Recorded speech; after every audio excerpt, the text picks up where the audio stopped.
Introducing Passport Bros, your ultimate travel companion.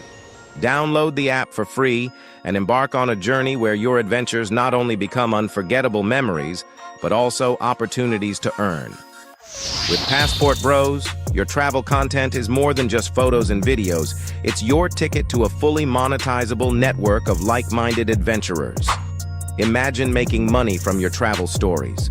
Post videos, share your experiences, and let the world be a part of your journey. But that's not all. Connect with travelers from around the globe, join co-ed groups, and make lasting friendships, perhaps even with foreign women who share your passion for exploration. And here's the best part. Store your earnings securely in your Passport Bros wallet. No hassle, no worries. Just seamless transactions wherever your travels take you. Looking for the best local experiences? Passport Bros has got you covered. Get personalized recommendations for tour guides, rentals, and the hottest clubs in town. Did we mention the app is absolutely free to download? That's right. Your passport to a world of adventure is just a click away. And here's the cherry on top. With Passport Bros, you can make money while exploring new places.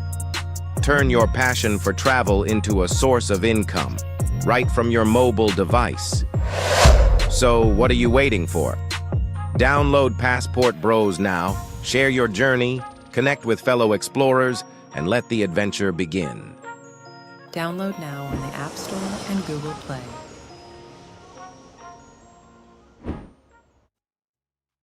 All right, we are live. Welcome, family, to another show. It is your man BMT in the building, and we have a very great show for you guys today. All right, we're going to be talking about the civil war amongst the Passport Bros, and we're going to discuss a stream I did yesterday with my man Kid Fakeness. All right, now I'm supposed to be going on a stream with them later on this evening. You know, maybe we can discuss a few things. But we definitely going to talk about the stream that we did yesterday as well. I'm going to break some things down for you guys to kind of, just pretty much put everything back into perspective in concerns of, what's going on out there in Nairobi and the Passport Bros. Before I get started, man, I want to welcome everybody to the show. Do me a favor and hit that like button for your boy.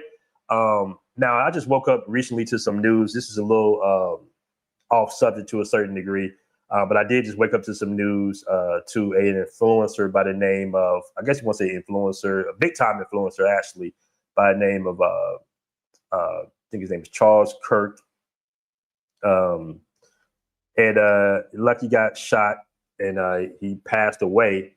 I did see some of his videos that went viral. I know this is off subject, but I just kind of woke up to this. And America, the United States, man, it just seems like it's making a turn. Maybe it's taking a turn back in time. I don't know. But, rest in peace to him. I did see some viral clips of him pretty much saying some disinformation, disingenuous things towards, as far as the Black community. Pretty much disinformation that he never corrected. He had some skewed stats basically about, committing crimes and stuff like that. And hey, that's all politics. We don't do politics on this show. But when you put out wrong information, it's wrong information to kind of feed the, the feelings of a certain group of people, knowing that it's wrong information, because I'm pretty sure he was disproven and I'm pretty sure he knew about that. He never corrected himself. And that can be kind of damaging when you have such a large reach, because dude had like 3 million subs and everything like that. And he was just painting a very dangerous narrative that Black people in America commit more crimes and more murders than any other group as far as their population, which was false. That was 100% false. That doesn't excuse the fact that he's, what happened to him was horrible, but that's kind of dangerous. You know what I'm saying? That is dangerous when you don't correct yourself and you try to feed a base who's known to be violent and even, ride at the White House and stuff. So, but rest in peace to him, man. That shouldn't have happened.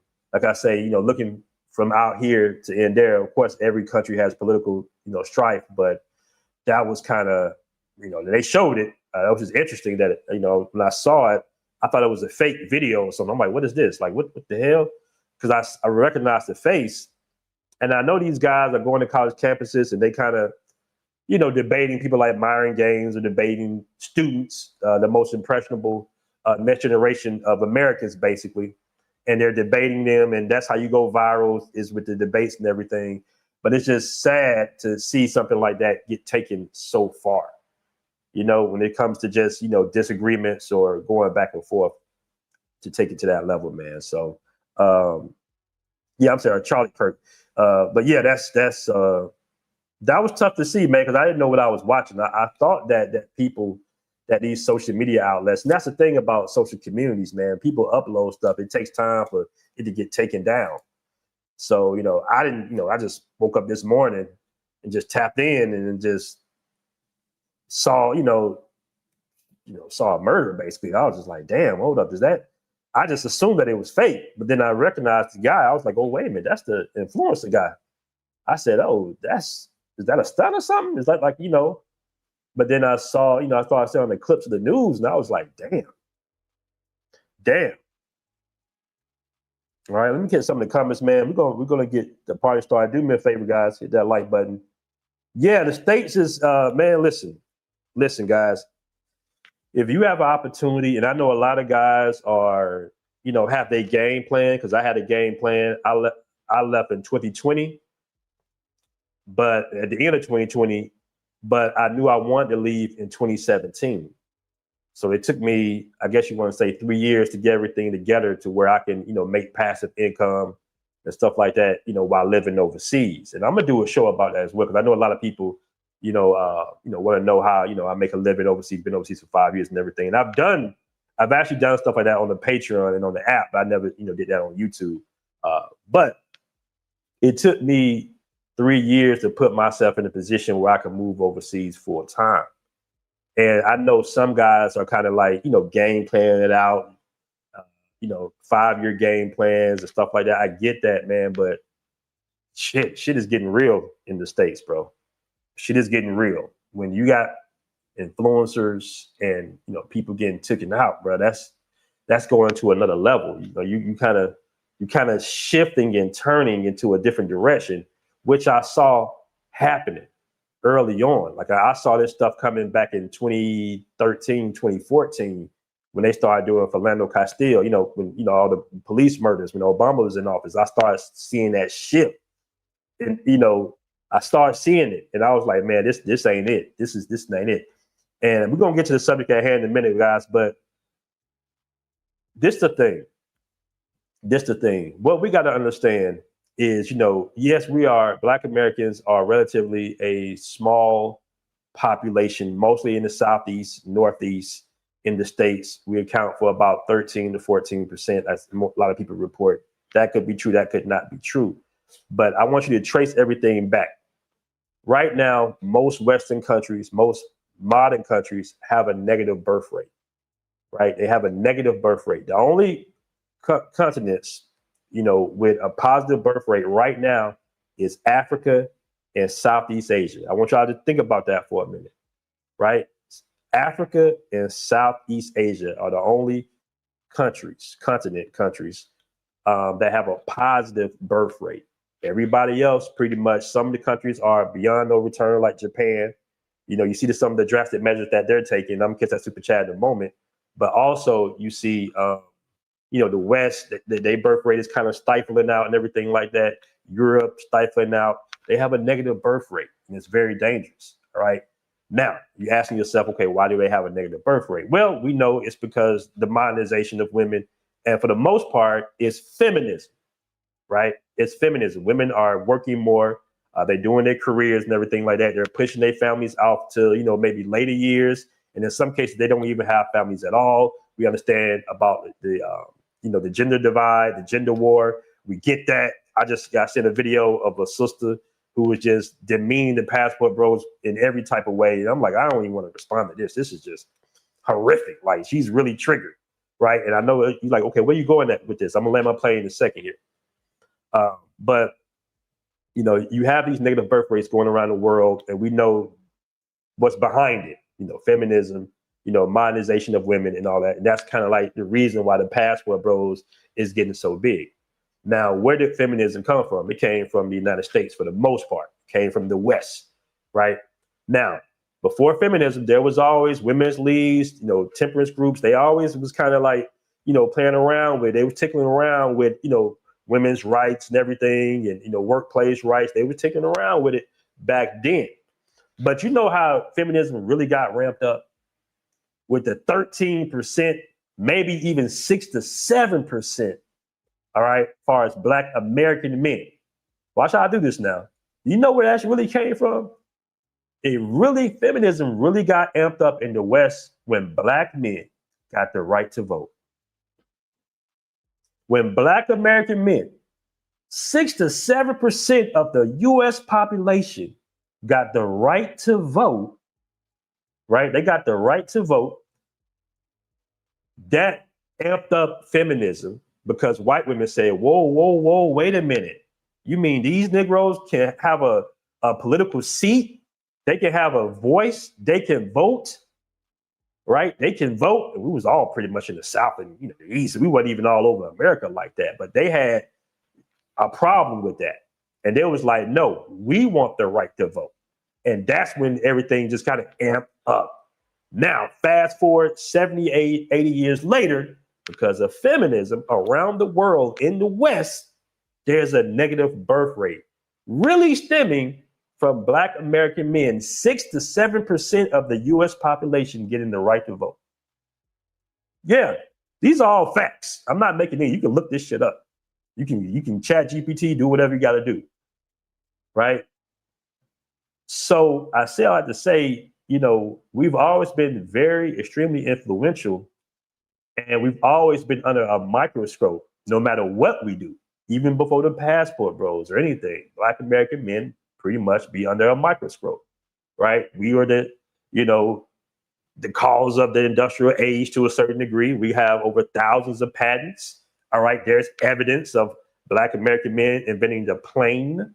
You know what I'm saying? We know about Lewis Lattimore inventing the light bulb. We had a lot of things to do with Ford Company, right? They magically did a car when we had our own cars and everything. We was working on our own modernization of cars. Like we have a lot of power. So when somebody like a Charlie Kirk, he makes those type of comments, kind of like trying to demean what we've contributed to America, that's kind of disingenuous. I'm not saying he had, that gives you the right to harm the guy. And that's the issue I have. I'm like, that shouldn't have happened. That's a little extreme, but unfortunately, man, we have a lot to do with the success of the United States, when people try to put stereotypes on us. And he was one of those people.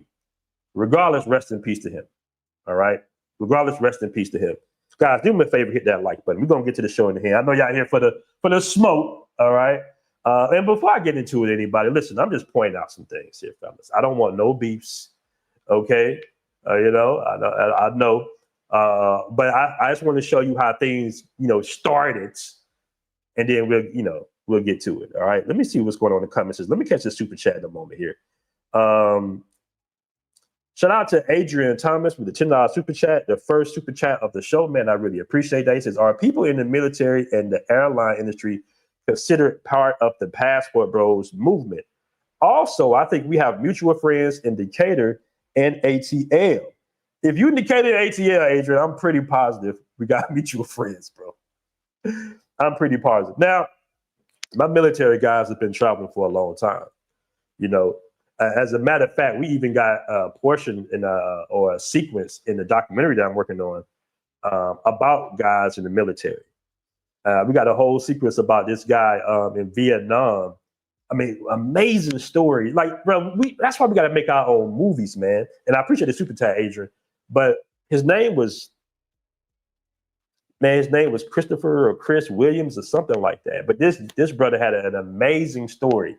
All right, an amazing story, like the most Forrest Gump style story you will ever have. I almost think they might have took his story from Forrest Gump because he was captured in Vietnam, I believe by like the Chinese or something. This brother was captured. This is like a sequence in the documentary that we're working on. He was captured, I think he learned Chinese, defected from the United States. The United States released him. The United States wanted to get him, but he was like, "Nah, I'm cool." He ended up marrying a Chinese woman. They got pictures with him with the Chinese soldiers and everything. He all hugged up and everything. The Chinese soldiers, and they was using him basically to write articles to the black soldiers. So you seen that scene in Dead Presidents. You guys remember that scene in Dead Presidents where they got the pamphlets, right? When the black soldiers was in Vietnam and it was all these pamphlets around. And I believe it was Lorenz Tate character that picked up one of those pamphlets and was like, "Black man go home" and shit, right? He picked up one of the pamphlets and said, "Black man go home." This was the guy that wrote it. Those weren't Chinese guys writing that pamphlet. And we can go into politics of that. We're not going to that. But it was a brother that was writing those pamphlets, bro, to other brothers saying, "Hey, man, this ain't how it work, go home." So that's part of his story. So just to get answer your super chat, I'm not going to say that ex-military, my guys were, passport, but some of them do consider themselves passport bros. All right. But appreciate that super chat, brother. MIP says, "I'm financially blessed going on 9 years abroad." All right. Shout out my man, Dad Smith. Says, "If you're not part of the solution, you're part of the problem. That story made me sick." Shout out my man Brandon Clark in the building, man. He's also an admin in the Facebook group. Shout out to the Passport Bros Facebook group, the original Facebook group. Shout out to everybody in that group. That's the first official group. The group has went viral several times over. If you want more of a private experience, of course, you can download the Passport Bros app. But there's a lot of knockoff Passport Bros groups. So I want to give a shout out to all the admins with the original Passport Bros group, bro. Shout out to you, Brandon Clark, always in the building. Salute to you. See, this is the thing, man. We're not sitting there trying to recruit Passport Bros. That's another thing. That's another misnomer that we're sitting out there, trying to recruit guys to be Passport Bros, or redeeming every guy that travels a passport bro. I interviewed a guy yesterday, and he was like, "Hey, man, I'm not a passport bro." And that's fine, right? Passport Bros is like our own little community that we started, that we standing 10 toes down. But you don't necessarily have to be a passport bro, all right? All right, you said Japan's work culture is their issue. You are absolutely right, Demetrius James. All right? You're absolutely right. Okay. So let me go ahead and crank this bad boy up. Let me crank this bad boy up real quick. Now, I'm sitting here, and like many of you that's familiar, and I know we've been beating the Jay Rello situation, into a dead horse, right? But what is it? Last week, a week before last, y'all know the story. Dude went viral for getting into it with a Kenyan woman, basically. He got into it with a few Kenyan women out there, actually. Excuse me. So, I'm looking at all the fallout. I'm doing my shows and everything. And then, I see, Austin and Kid Greatness responses and everything like that. A lot of people, because they're down there in Kenya. So I bring on my man, Kid Fakeness, yesterday, and we did a stream. Now, we wasn't necessarily supposed to talk. I was asking really about Kenya, right? I was going to ask some questions about Kenya, and they labeled him, about Jay Rello. It wasn't even supposed to really technically be about Jay Rello, but when I brought him on, everybody in the chat was like, "Yo, he was collabing with Jay Rello." I'm like, "Word?" I'm like, "Okay, I didn't know that part," And they was like, "Hey, man, Austin and him actually invited Rello out there. They were trying to get a viral moment." And then when he got a viral moment, he went on World Star. He was deemed the passport bro, of course. They denounced him, right? As they should have. But, we get into the mix of everything that happened now. See, I wasn't aware of all this stuff. So I'm like, okay. So he gets upset with me on the stream, starts calling out the app and everything, and calling out Patia and all this shit. And I'm going to play that part in a second. But I'm like, okay, now keep in mind, I had already seen videos from him and Austin, right? I didn't respond. I said, okay, because people were sending me the videos. Let's start off with the first video that I saw. Hold on. This is the first video that I saw. Now, this is right after the Jay Rello situation. This ain't got nothing to do with anything in Thailand, me, or anything like this. This is their situation. But this is like fresh off of it. The Passport Bro name has already been bought by Aaron Ferris. But what he's not doing is he doesn't have it in a fraternity setup. And why am I bringing this up? Because whether we not gonna be able to get away from it. If you fuck some chick in another country, they gonna say you're a passport bro. Like it's inevitable at this point. I didn't disassociate myself, and I had a tattoo. I covered them, and they still saying it about me. They need to go. We just gonna have to go ahead and set up a fraternity system. Because for example, you can't be in Omega Sci-Fi, kill somebody, and be like, oh, Ronald's. Now he ain't on membership. He ain't one of us. So that's false, by the way. That's false. You gotta have an official membership. That's the issue. Is everybody can just say they a passport bro. Right. So anytime somebody black or even white at this point do something, they can just slap it on the whole thing. So if you an investor, reach out to me. Okay, so I see that everybody was sending me that video. I'm like, why do you say my government name like that? Aaron Ferris. Aaron Ferris. I'm just like, damn. Okay.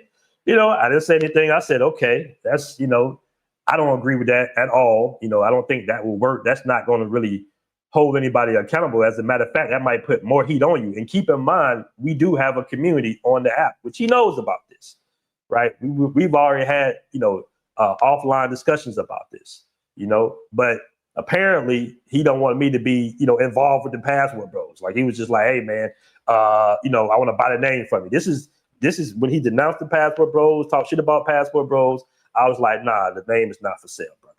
And that's when he started really going hard on the Passport Bros and all that. Now he wants to do business and come back full circle. How this related to the Jay Rello incident, I don't have no idea. But this is what he's sending. This is the content he's making right off of it, basically. Right. So I thought that was interesting. Another thing I want to point out. Let me see what he said at the end, because he said something at the end. Oh, Ronald's. Now he ain't on membership. He ain't one of us. So you got to have an official membership. That's the issue. Is everybody can just say they a passport bro. Okay, right there. It's the media. It's the TMZs. It's the world stars. All right. These are when people get into incidents, they label it a passport bro to get clicks and views. All right. Right. So we've been a victim of the popularity of the term now. And I did many shows about that. So it's not that these guys are running around with Passport Bros t-shirts causing chaos or anything like that, screaming Passport Bros. It's what the media is calling it. All right? It's what the media is calling it. Okay, so I didn't respond to that video. All right, I didn't respond to the video. I said, okay, all right, whatever. All right. But then I see this video right here. People just keep doing whatever. Okay. Now this is kid greatness. God damn it. This is my man Kid Greatness, or Kid Fakeness, I read it. All right, so this is Kid Fakeness. Here we go. Because then I would add some fucking structure to it. Because people Because people just keep doing whatever. I was like, yo, listen, you need a PR campaign. Like, you can turn it around. Like, look at Donald Trump. Donald Trump has done a bunch of things, and now he's the president of the United States of America. He fuck with Epstein. Well, he used to. He was on the boat. Certified pedophile, still made the presidency twice. Yeah, that's twice. Like you said. I don't know about the political stuff, but go ahead. What's it? BMT? He owns the name. Yeah. So yeah, he needs to reach out to me or you or something so we could structure the shit. Yeah, y'all gonna have to invest, because I ain't risking my brand. Y'all gonna have to just put some money in my pocket if I'm gonna put time in this shit. Yeah, BMT, you can't do it without us. All right. So that's them being all concerned. This is right after the Jay Rello situation, guys. Like how we got the Passport Bros, I don't know. Right? So that's them. Okay. I still didn't say nothing. I said, you know what? Let me bring this brother on. Like we can talk about the leadership and whatever. We can just have a conversation. All right. So I bring him on, and okay, let me catch super chat real quick. I don't even tell people I have a passport anymore. Shout out to my man M with the 5 super chat, man. I really appreciate that, bro. All right, so this is us yesterday, and for the most part, all right. It can make sense before. Okay. So everything was going good until this section right here. And that's when it became, I guess you want to say, a Razor Ray smoke show. Shout out to my man Razor Rays. All right. Shout out to him because he's the one that hooked me up link me up with Kid Fakeness info. So here we go. Let me help you make it make sense, because apparently I didn't make it make sense before. So basically, we are fucking around. Like this passport movement shit. Like I think it's a fucking joke. But if you were to make it make sense, let's talk about why you want this shit to live so fucking much. It's because your brand is based all around it. You need this shit, bro. Now y'all just saw the videos, right? Y'all just saw the videos. You said they were playing around. It just like they were playing around for me. When you talking about investors and everything and all this stuff. Bro, what are you gonna do without Passport? Look, download the Passport Bro app. Is above this shit. I downloaded the Passport Bro app in its beta phase. What the fuck was on there? Naked pictures of chicks and shit like that. That's false. I looked it up. He never download the app. He never download the app. Shit. Hold on. No. Let me stop you. So as you can see, he wants to do business. Austin wants to name. They want to do business and everything. But we're talking about a whole separate situation. This was about him inviting Jay Rello to Kenya, apparently, because that's what everybody in the chat was saying. And I asked him that. And he went directly for the Passport Bros app. What the Passport Bros app got to do with anything? Then he lied, all right, because we all know you can't have nudity in Google Play and Apple and all that good stuff. We're not Twitter, all right? There's no nudity on there, all right? It's guys showing their travel experiences, going live, stuff like that. Yeah, there are women on there, but they all, everything is classy. It's a dope little community that we got going on. Thousands of guys on there, all right? But he had to throw that shot out there for whatever reason, because he's hating, basically. Don't do that. Hold on, I gotta stop you. I gotta stop you. First of all, hold on. Let me stop you. I gotta stop you because we don't have that on the Passport Bros app, because we can't have that in the Passport Bros app. It's in Google Play. All right, it's in the App Store, so we can't have that. So I don't know what you saw. I don't know what you saw, and if you did, you can see nudity on Facebook and Instagram before the admins take it down. Okay, it's a social community. When you download the app, yeah, you might see, but if you download the app right now, you won't see any nudity on the app, bro. All right. So when you say the testing phase, that might have been a possibility when we was testing things out and guys was just uploading what they were uploading. I know.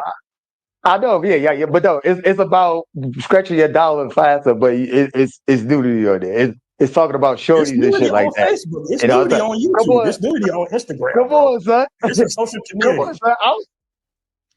I wasn't going to take it there, but you talking about you saying you personally said I invited Rello here. So if we could take it there, we could take it there. The chat said.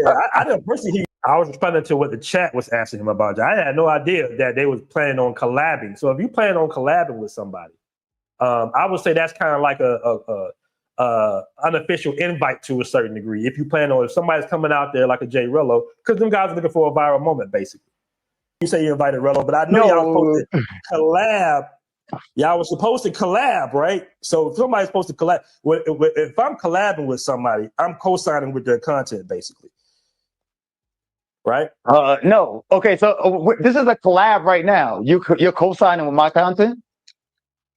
If you was doing content like Jay Rello, I would not have you on the stream. No, I didn't ask you all that. You said a collab means you're co-signing their content. That's the words that came out of your mouth. So did you co-signing my content right now? Or did you not know the type of content that Jay Rello did before he came out there? Bro. No answer. No answer. I'm getting super chats in a moment. Are you going to answer the question with a question? All right. You're saying when you do a collab, you're co-signing somebody's content. I'm not co-signing your content. I don't believe in the Passport Bro shit. I came out here with out of respect. You said you want to do an interview. This nigga. Now we just saw the videos, Kid Fakeness. We just saw the videos, and that's only one of them. He did a couple of videos like that. I'm just framing what you said literally in these videos. I'm framing what you said. I'm not making anything up. Y'all gotta admit that's some whole shit though. That's some whole shit. Real talk. To be a grown ass man, say something on video, and then try to act like, oh, I was just playing. That's some whole shit. That's what females do. You know what I'm saying? You a grown man, bro. Hold yourself accountable for what you said, brother. You want to be a leader of the movement. Bro, greatness. okay, I'm framing okay, exactly what you said on video that I can pull up right now. okay. Okay, yeah. And then you could pull out the many of videos where I said I will never be associated with the Passport Bro. I will never be a Passport Bro. I'd rather die than be a Passport Bro. And structure to it. Because people just keep doing whatever. I was like, yo, listen, you need a PR campaign. Like, you can turn it around. Like, look at Donald Trump. Donald Trump has done a bunch of things, and now he's the president of the United States of America. He fuck with Epstein. Well, he used to. He was on the boat. Certified pedophile, still made the presidency. Twice. Yeah, that's it. Like you said, what's it, BMT, he owns the name? Yeah. So, yeah, he needs to reach out to me or you or something so we could structure the shit. Yeah, y'all gonna have to invest because I ain't risking my brand. Y'all gonna have to just put some money in my pocket if I'm gonna put some time in this shit.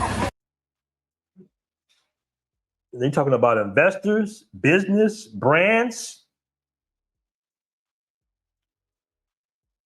To talk shit all day. We make content. Well, we say a lot of crazy shit. So, All right, let me catch some super chats in a moment, man. Shout out to the chat.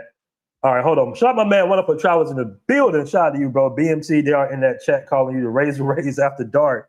Nah, man, it's not Razor. We're not doing a Razor Rays. Shout out to my man, Razor, though. Shout out to you, One Up for Travels. My man, appreciate the super chat, by the way, brother. Jeff 20131 says, $1.99 says, why do you hate Kid Fakeness so much? It's not about me hating him. I'm just pointing out some shit.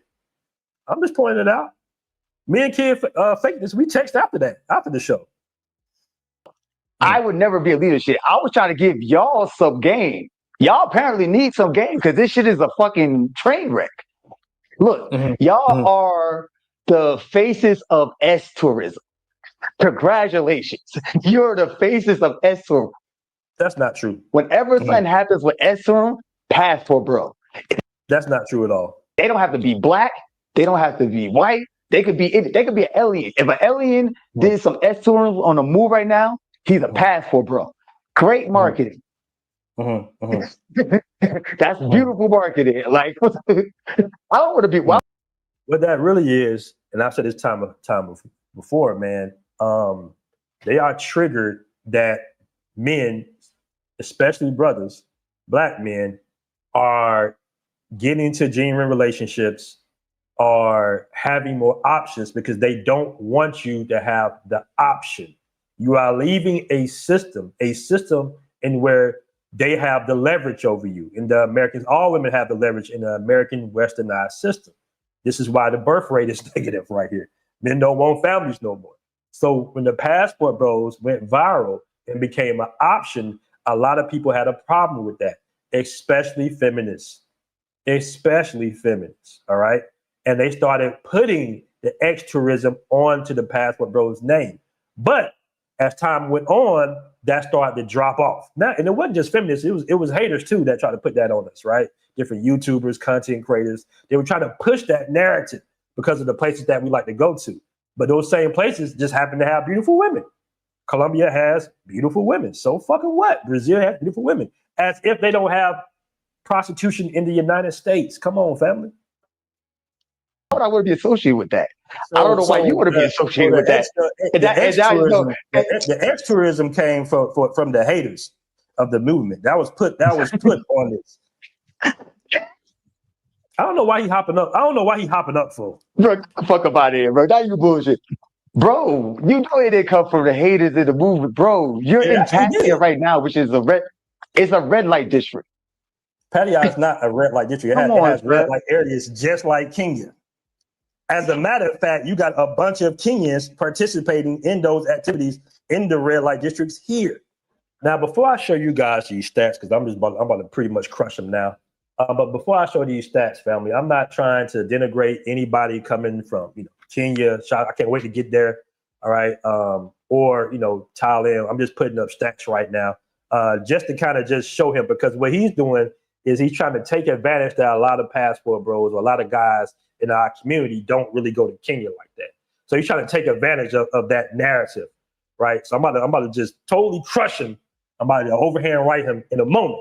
But I just want to frame that I'm not talking about any culture or people or anything like that, because there's dysfunction, all right, in every culture around the world, all right? Even in the United States, where I'm from, they have quote unquote red light districts. That's pretty much been going on since the beginning of dawn of time, and we all know this, all right? So I'm not trying to, say one city is worse or more degenerate than the other. So you're in the area hold on, you're in the area, you're in the city where everything that's available here is available there too. Probably even more so. Now, a lot of guys in the chat was kind of like saying I was capping and everything like that, but I'm not capping. And I'm gonna tell you right now, if J. Rolo did that crap here in Thailand, Thailand would got him up out of here, deported him for a lifetime immediately. J. Rolo still there sitting comfortably on the couch. So what does that say about where you because so y'all be you're acting gonna like, say, because I'm coming to Kenya and I'm gonna come to holler at all y'all and everything's gonna be all love, but don't act like what goes on doesn't go on in Kenya, brother. Ain't like you in a city where you in a Mormon town or some shit. The same shit goes on everywhere, bro. Let's stop being naive. Let's stop trying to deflect. well, brother, let's not play stupid. Like Pattaya, Thailand is not one of the most well-known red light districts in the fucking world. Pattaya, If Thailand is a a well-known huge city, bro. It's a huge city. It's like Vegas. we got it. You got it. It's like Vegas. It's It's more so. So he thinking he got it now. He thinking he's got it now. I'm gonna show you these stats. You guys can look at these stats. You can chat GPT it. All right. Hold on. Let me see if I can take that ticker off so you guys can see. Where's that ticker at? Hold on, because I know it's blocking the screen. Where's that damn ticker at? Hold on. Take that damn ticker off. Where is that shit at? Hold on. Let me take this ticker off, family. Where's that damn? Okay, here we go. Now, you can clearly see Nairobi, 29,500. Pattaya, 27,000. So in actuality, the city that he is actually has that more going on than Pattaya. What he's doing is trying to frame something as if, because he knows a lot of guys is not familiar with Nairobi or something like that. But as you guys can see by the stats, you can chat GPT, you can look at it. He's in the same type of city, all right, where that's available as much as Pattaya. Even more so. Even more so. These are the stats. Yeah, it's almost around the same.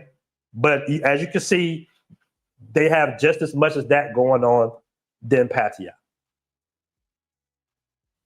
Somebody said they neck and neck, no pun intended.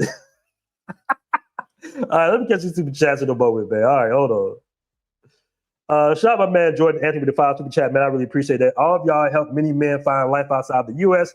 and gave us hope to BMT vibing with Fred. Shout out to vibing with Fred, man. I ain't heard from him in a while. Austin, I think it's Andre and Andrea Love Crossing Borders. Shout out to my man Andre and Andrea Love Crossing Borders. Skylar, I hate seeing this. Nah, we just doing a reckoning, bro. They came at me first. I'm just responding. I'm almost on. I'm a peaceful brother, but I'm always on the defensive because I have to be. All right, but shout out to you. Appreciate the $5 super chat. We up in here, man. And I just dropped a link in the chat if any guys want to pull up for a panel. All right. So as you guys can see, he was capping about Pattaya. He was saying all this about villages and it being known and everything like that. Brother, come on. We know what side of the world we on. We know what side of the world we on. Okay. As a matter of fact, I'm not going to name this particular club, but the club that he was at with J. Rello is that type of club. All right. So you claim that you're not doing anything. That I'm in Pattaya and everything, and this is about Pattaya. Pattaya is a major city, right? A lot of people vacation in Pattaya from all over the world, including women. That's another thing. It's one of the big tourist cities. Pattaya is big, bro. All right, you got sessions in Pattaya where there's none of that. We got families, expats, everything. It has great infrastructure. A lot of people want to live in Pattaya from all over the world. All right, same thing with Nairobi. It's a big city. But don't try to call out one and act like you just in Mormontown, Utah somewhere. Okay? Now, let's reveal another stat. Now, he got robbed. My man Kid Fakeness did get robbed. All right, he got his chain snatched in Nairobi. Okay, you guys can see the crime index comparison. So Pattaya is also safer. All right, not saying anything is wrong with Nairobi. I can't wait to visit Nairobi, but I'm just showing you stats now. I'm just showing you stats. So he's hopping around the couch and shit like that. He's hopping around the couch. He's acting like he's just blowing me out the water. All right. He's trying to frame it like, oh, you this, you that, BMT, and you Passport Bros, and y'all ain't shit. But I'm sitting here like, brother, we got you on camera wanting to be the Passport Bros leader, number one. All right. You just being a hater on the app because that's what you do. You're a hater because you fake as hell. And then you trying to frame it like you in some Mormon town in Utah somewhere, brother. All right. No. And then you hanging with my man Rello. Not my man, but you hanging with Rello, going to these certain types of clubs out there, and you trying to act like you just sitting back like you an angel, like you ain't did nothing wrong. No, you are the chasm of all this. You inviting people like that. It's the chasm of all that. All right. And we know what happened with Austin in Brazil. We stood tall for Austin, right? And then he covers up the tattoo. I didn't tell him to put the tattoo. We didn't tell him to put a tattoo on him and shit. It ain't that goddamn serious, brother. But you tattooed it on your arm, brother. It don't matter if you covered it up or not. You did it. All right. And we stood 10 toes down for you, and protecting you when all that shit happened. That shit was a dark time for everybody, man. That shit was bad. You had to leave Brazil. You was damn near in fear for your life. But we stood tall for you. All right. Shout out my man D Griffin. I just dropped a link. Now Robbie has 5 million people. Okay. All right. Yeah, we know, but it's still there though. It's still there. Regardless, it doesn't matter. It's still going on. It's still going on. All right? It's still going on. It's just more concentrated, but it's all over, bro. It's all over the world. It's just more concentrated. All right? But it's all over the world, brother. All right? The same thing is available. Shout out my man, Wojo said, birds of a feather flock together. All right. All right, let me bring on, and I'll be hoping y'all cam up, but let's bring on Quasi, see what Quasi got to say. What's going on, Quasi? Yeah, what's up, man? Can you hear me? Yeah, I can hear you. Yeah, man. I ain't want cam up right now, but you got a picture of me up there. That's me. I can the chat, can y'all hear him? I can barely hear him. Oh, can you hear me now? Is that a little better? Yeah, let me know in the chat. Press one if you guys can hear him. But go ahead, Quasi. Yeah, man. I mean, it was crazy to see some of the back and forth. And the thing I hate about when brothers, or I'll just say brothers. I mean, I'm pretty sure the other rooms do the same thing. But it turns into what I call a drop your location room, man, where somebody say something that's over the line, get disrespected, and now people want to act like they want to fight. You know what I'm saying? Or go at each other. When it could be a cordial conversation on whether or not someone like you needs to make something official to, try to attempt to change the stigma attached to the name. You know what I'm saying? Which we've been rebranding, and really it's really because they don't like the idea of it, basically, of men having options. So it's like a slander movement basically going on with it. All right. Yeah, you're right. I'm going to agree with you on a lot of things. I agree with you on that. That's one part of it, because people do the same thing. There's people in Europe doing the same thing, white men and white women. And when you listen to other YouTube channels and just listen to other information, it's being done in a lot of quote unquote Western or white English American, whatever you want, countries. It's just called and looked at different. Why? The elephant in the room is that we black, man. So we are, even things that are positive are given a negative stereotype. You know what I'm saying? Mm-hmm. And even if 9 out of 10 brothers, or more than half, say 6 out of 10, is doing things in the right way, all it takes is one. It's like, you could know me, right? Or you could not know me. and somebody say, hey, Quasi's he has a temper. You could be hanging out and you don't know me from nothing. You hear that about me, and you got to spend an hour with me. And in that hour, for 59 minutes, I'm cool as a fan. But for 1 minute, someone like does something to me that's crazy, and I go off, and someone gonna be like, "Oh, I see what they was talking about." You know what I'm saying? So people are taking these instances of brothers getting doped up, where most of it seems to be white boys. Brothers are going over there for pay for play when I think for the most part, brothers might do it, but they get tired of it at some point. And it depends on it. Because I see I've been over these places, at least, the place I frequent, Columbia, and a lot of these dudes already got a kid already. It's like when you on that second stage of life, you already been married, divorced, had a kid. What do you expect? They just want peace. You know what I'm saying? Yeah, just So want peace. That's hard. That's hard to find, bro. Even overseas, it's hard to find peace because they chaos, bro. That don't change. That don't change. I see. So it's like realistic. Well, I'll say this. Okay, Yeah, I'll go say ahead. this. It is less chaotic, though. I would There say you this. It go. is less chaotic than in the West, but I agree. goddamn, bro. I'm in a relationship now. Shit, you know what I'm saying? I was technically in one earlier this year, man, and it was like I could tell she just wanted to stress me out. Like her base personality.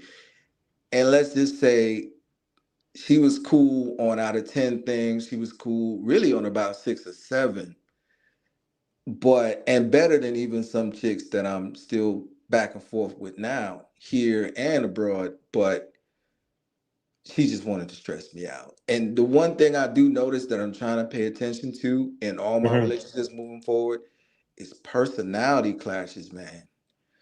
I think we think about, oh, you want kids, I want kids, oh, you look good. And then she think, well, you got money, and you think, okay, everything else will work itself out. When in actuality, that communication has to be there. And then personality wise, I think I'm type brother, I might get bored of you, man.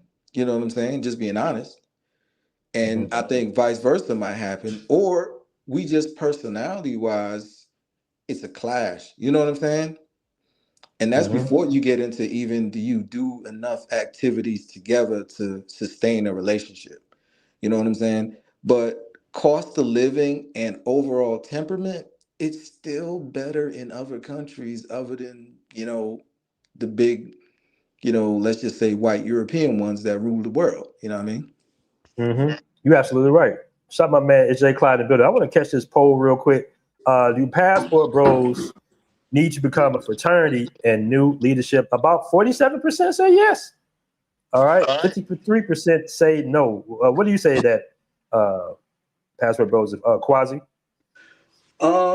Well, I say I'll probably lean on the yes side just to have something in place like you yourself of like another level of understanding, and you already kind of got it, with the app, and you could have discounts, but it's like it's something official about someone being official.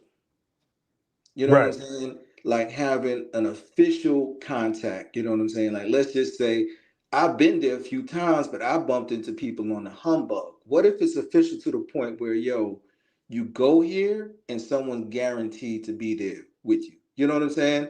Like, if you need someone to roll out with at night, we guarantee that you'll have someone. You know what I'm saying? If you need a pickup from the airport that's inexpensive, guaranteed. You know what I'm saying? Like official practical things, and then on top of that, reputation and long term. Like, are you a weekend dude? This is how you play it. If you long term or might be long term, this is how we move. You know what I'm saying? And there could be a way to move on either level, but you could base the group on, yo, we always have a certain way we do things. The minute you go against that and it's documented, you're out. You know what I'm saying? Yeah, and you know what? I got a funny story to tell real quick, right? So this happened in 2021. I'm in Medellin, And, you know, I got the BMT thing going on, and guys, you know, rocking shirts, you know, and I'm giving shirts to guys I'm hanging out with casually and everything like that. Sometimes, in some cases, I'm selling shirts and everything like that. And we in Park of Yares, basically. And I'm sitting there, you know, I'm just, you know, chilling on the street, talking to my man's, you know, who's like I'm not gonna say he's a Navy SEAL, but he's one of those type of guys, right? He's one of the type of guys, but you would never know it.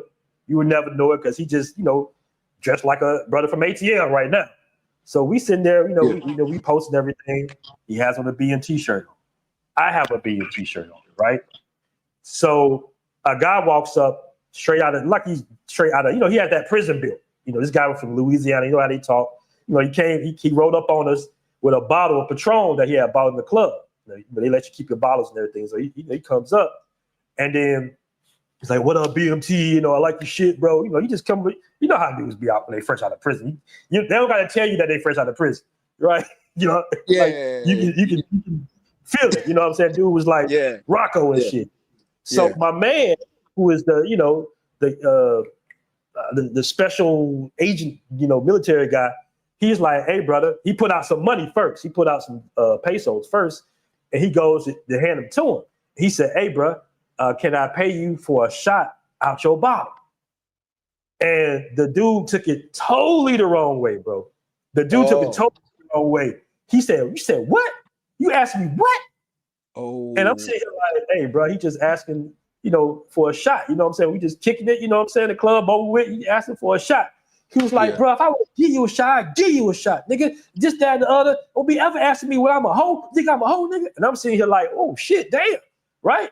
I'm like, "Hey, bro." I'm like, "Hey, come, you know, like, hold up, bro." Like, he just asking. Meanwhile, my man keeping his composure. You know, my man's is trained. So he just sitting here like, "Oh, okay. Yeah. What? Okay. Uh-huh. What now?" You know, I'm sitting here like, "Oh shit." So my man got a bottle, and he don't know that my man can stick you anywhere he wants you. One little stick, you know, one little poke you out of there. You leak. You know what I'm saying? So I'm sitting here like, all right, bro, you ain't gotta try to impress me and everything. Now, another brother that, you know, walked up, he has on a BMT shirt too. This is another brother. This is a third brother. Walks up, inadvertently steps on the prison dude's shoe, bro. Oh man. No, this can't be happening, bro. Now, my man with the other BMT shirt, he been wilding out lately. I don't know if he got on too. See, I don't know what's been going on. But that night, he had to have on a BMT shirt I gave him months ago when he was just cool. This is the guy who had an incident at we was at a villa, Pablo Escobar's villa. Well, not villa, like an apartment. And he went off on some girls about stealing his cell phone when his cell phone was on top of the refrigerator. So just imagine what, you know, this third guy, the type of time he's on, right? Yeah. So he steps on my man's shoe. Now they get into it. So you got three guys with BMT shirts on. So the Colombians are piling up. The girls is piling up. They want to see some action and shit. You got the street guy and the other brother who've been kind of wilding out lately with the BMT shirt on. Now they going back and forth. Now my man, he got the picture now. My man that's trained, he got the picture now and shit. He's just like, "Okay, cool." I'm like, "Hey, bro, I'm trying to break everything up." Thankfully, it was a brother, another cat that I know, big African cat. He helped me separate them because both of these cats were strong as hell, bro. And my man just started wilding out on the prison dude. The prison dude had the bottle, like he about to swing the bottle on him, right? And I have to say, because it's three guys with BMT shirts on here, right? Yeah. So, you know, we break it up and everything. The chicken's going wild and everything. Somebody throws water on the BMT guy, the other guy with the BMT shirt on that was causing the, he was screaming the most, the loudest. Some Colombian, it turned out to be a Colombian woman, she threw water on him, which hit me. You know, so now I'm like, who the fuck threw water on me? I'm like, "Hey man," I'm sitting there arguing with a Colombian who had nothing to do with shit. He just looking at me just like, "Nigga, I didn't even throw the water." I found out later that it was a girl threw the water. So I had to say, I'm like, okay, so we got everything broken up. The African dude helped me out. He separated everybody. You know, I don't know where the fuck the police was. This was right in front of the park. So I don't know where the hell the police was. Everything separate. It got wild. They was about to fight. They was trying to swing and everything, but we was able to pull them off, break them up. The next morning, right, we on Facebook, you know, with the BMT shirts and everything. And that's what avoid with the passport, bro. Shit like that. You know what I'm saying? That's why I told that story. It's like, God damn, when you do that, when you make it, and keep in mind, we got everybody in the app and everything. We reach out on emails and stuff like that. But when you have like a fraternity or some shit, that's when you really got to hold guys accountable. And they might not feel that accountable for $5-10 a month. Bro. You know what I'm saying? It's just like, nah, like you might have to make it more official, more exclusive. But here, I think is the proper way to look at it. Mm-hmm. Nothing in life is perfect, What up, bro? man. Go ahead, bro. You know what I'm saying? I think the way you got to look at it is not just monetization, but also what you do every night, and be careful with how you project your own image, because it's like if you agree with the negativity that's thrown at you, you can never ever go against it. You know what I'm saying? It's like people think that like, you ever watch The Godfather? Yeah. And you That's remember one the of my favorite part, I'll movies. try to say quickly. Basically, there's a big scene where he says, never go against the family with company. You know what I'm saying? And Facts. so it's like if you go against your own brand and agree with the negativity on your own brand, you're weakening it. You know what I'm Mm-hmm. saying? Sometimes you got to stand in the positivity of whatever group you're a part of, whether it's you part of it by birth or you a part of it by association, in order to make it stronger. And don't expect perfection. I notice sometimes nowadays, man, I just try to humanize myself and make sure I say positive things about myself at jobs and social settings so people have a full picture of me. So if something crazy does happen or something Mm-hmm. negative does happen, they remember at least some of the positive things. You know what I'm saying? But if you just in there, nobody knows nothing positive about you, something crazy happens, and you yourself was promoting the craziness, then it's going to damage your brand. It might cost you your life. I don't know. You know what I'm saying? That's the quickest way. It's a little, a little more broader than that. But I think you could, like this dude, current event that just happened. He built his own group called Turning Point. The dude Charlie Kirk. Mm-hmm. He ain't here no more. But he poetically got left off here bringing up trans people, and he was about to bring up black people, and then he was gone in a negative way with like Mm-hmm. real negative, non-ethical points of view on life, and especially black people. And I'm black, I'm sensitive to that. And he made Mm-hmm. his own group. And so if that group could, Especially when you say stats that's disingenuous, bro. yeah, exactly. Like he We didn't know, even like he knew yeah, that first of all he knew when he put it out, but when he was corrected, he never came out and made because he has a big reach, 3 million. And I don't want to go too yeah, far off subject, but he never corrected himself when it said we're not a lead in the murders and we get exonerated the most, meaning we get accused of it, but yeah. it's actually the white demographic that has the most murders by far Oh in the yeah, United States. by Like far. And way, they, way more, way yeah, more. yeah. And they get So convicted the least, or for the same crime, they get back out quicker, all types of stuff. There's so many examples. But the point is that if that group could make a group standing on those bad ideological standards, you know what I'm saying? Against, like, just say a common universal moral logic, you know what I'm saying? Then why I'm can't gonna you? interrupt you. I want to catch this real quick right here because this is a good Yeah, go ahead. comment. Go ahead. He's saying qualifications, requirements, initiation. What do you think about that? What type of initiation we gonna have, brother? It's like what type of passport, bro? Initiation. I ain't with that crazy shit now. I ain't with pounding niggas' asses and shit. Like, what type of initiation you want, bro? Man, The passport, I bro, was, shadow or some shit. Like what we talking about here? man, Maybe 4 countries or something. Maybe minimum 4 countries. That or something like that. Maybe. with someone like me, I would pass because I grew up before I was even 12 years old. I had lived in 3 countries. You know what I'm saying? That's different. That's special. I think you could even get someone that is their first time traveling. It's just you'd have to come up with just a base level of morality, a base level of social intelligence. You know what I'm saying? And like, do you have the same goals? Like I said, you definitely want to move away from weekend warriors. You know what I'm saying? To say the least. Um, you might even want to move away from the full-time mongers. I know a few of those. You know what I'm saying? Oh, he But says a guess what? code. What But type of guess what? code? I don't know. But guess what, man? Even the guy I know that's a full-time, one of them, he went blind, man, for a minute. And guess what he needed? He needed one of his solid regular chicks to hold him down that he trusted.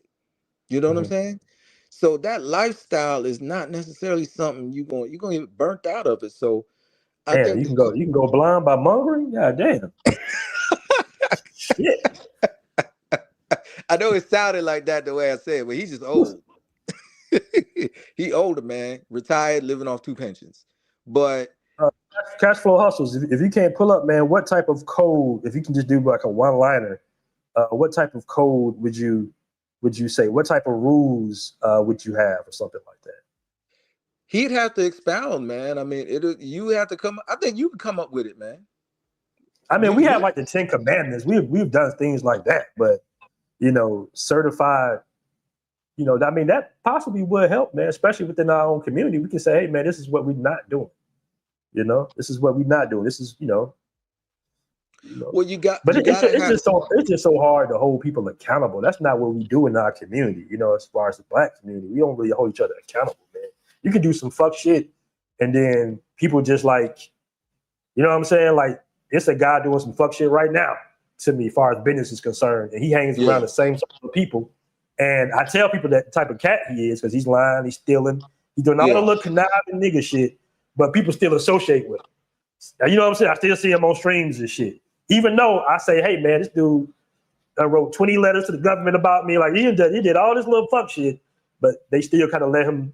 So it's like, that's another thing. Like, brothers, we don't hold each other accountable. So well, that's kind of why we in the position that we in. It's well, because of that. Because when somebody does some F shit, it's yeah. just like, long as they happen to me, I'm cool with you. Now, where I'm from, you don't do that. If somebody does some F shit, if somebody breaks into your home and steal your shit, Yeah. I'm not gonna be hanging with the guy that broke into your home, brother. If I consider myself to be cool with you. But in a lot of cases, brothers is just individuals and selfish, but they don't care as long as it didn't happen to them. Well, unfortunately, but it makes sense. It's a deeper conversation, but the short version is race is not the deepest bond. The deepest bonds are actionary, meaning you just said where you grew up at. That means you grew up, that means you lived in the same place. You did actionary things. You ate the same food, you talked the same way.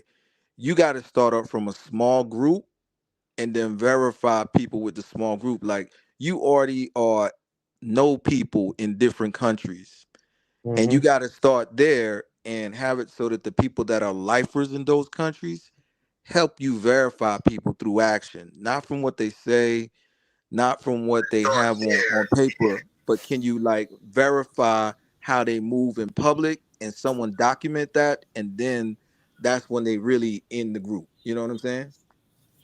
Okay.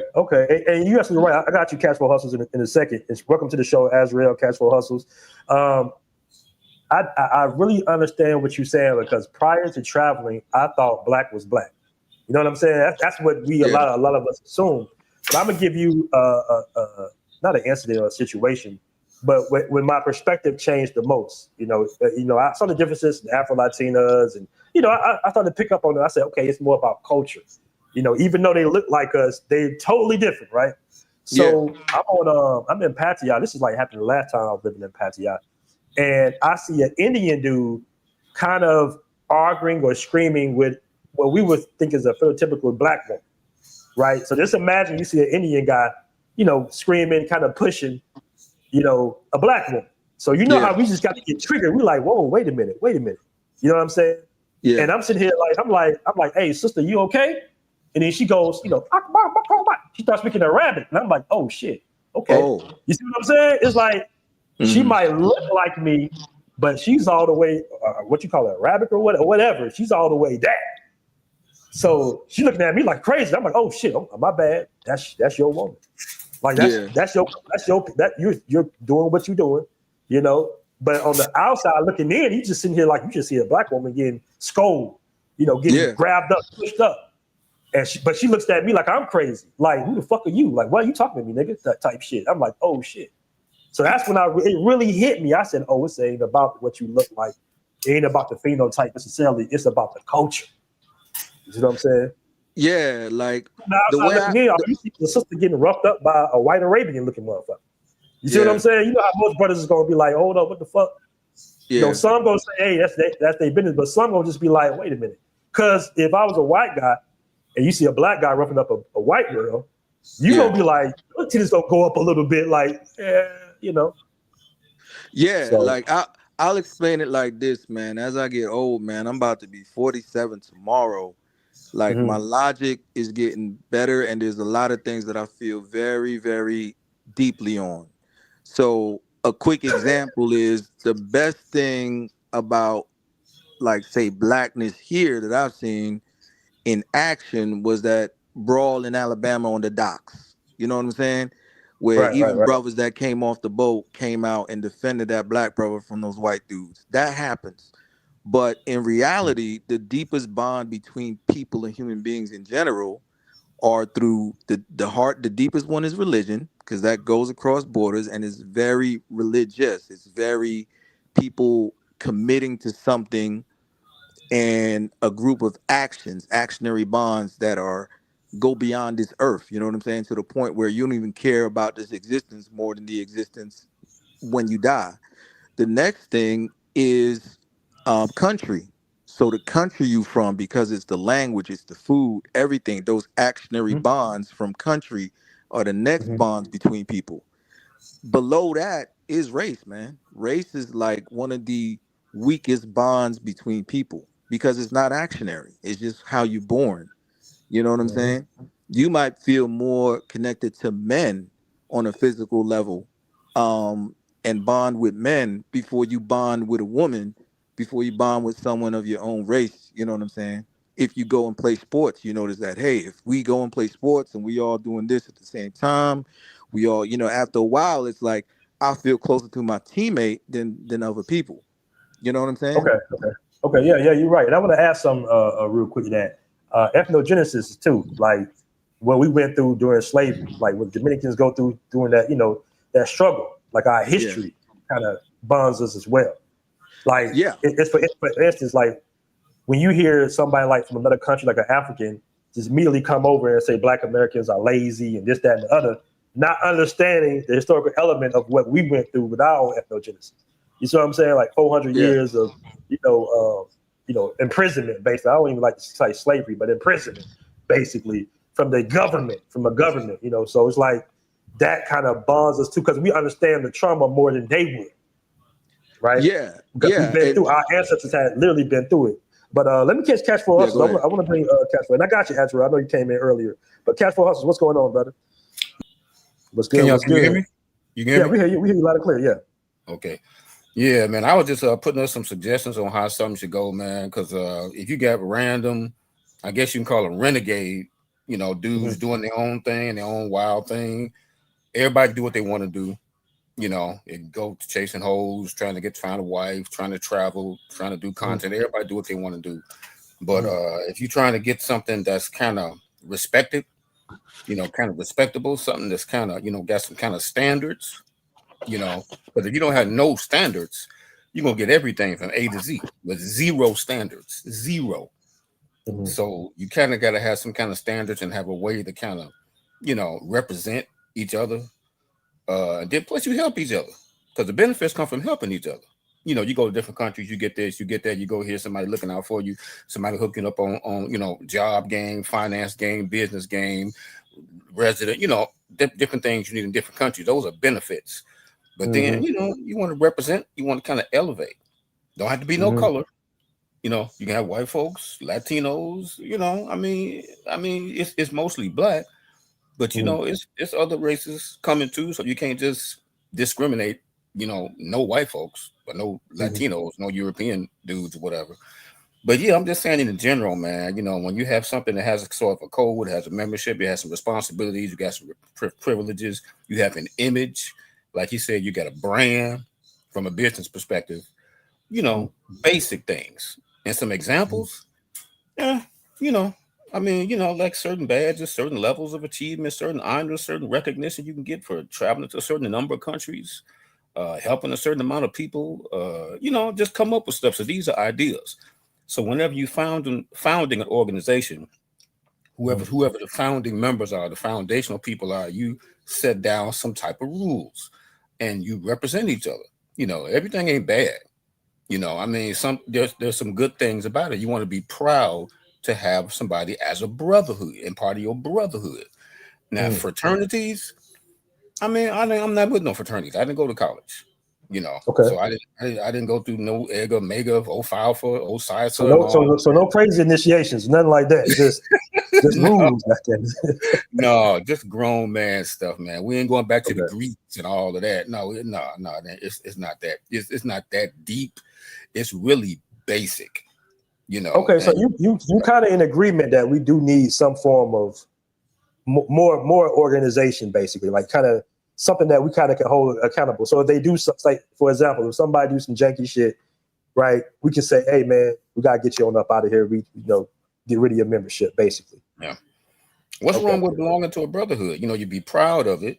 You know, you just did a lot of different benefits that come from it, and different things you can do to help other people. You know, you don't have to be no fraternity. I mean, you know, you don't have to be a fraternity. You know, just an organization, not a fraternity. Yeah, it's like when guys join a community, you know, the numbers go up, the Passportbros app, and then we can go get discounts at hotels and different, what was hotels, even airlines, booking agents, everything goes down when we apply that massive discount.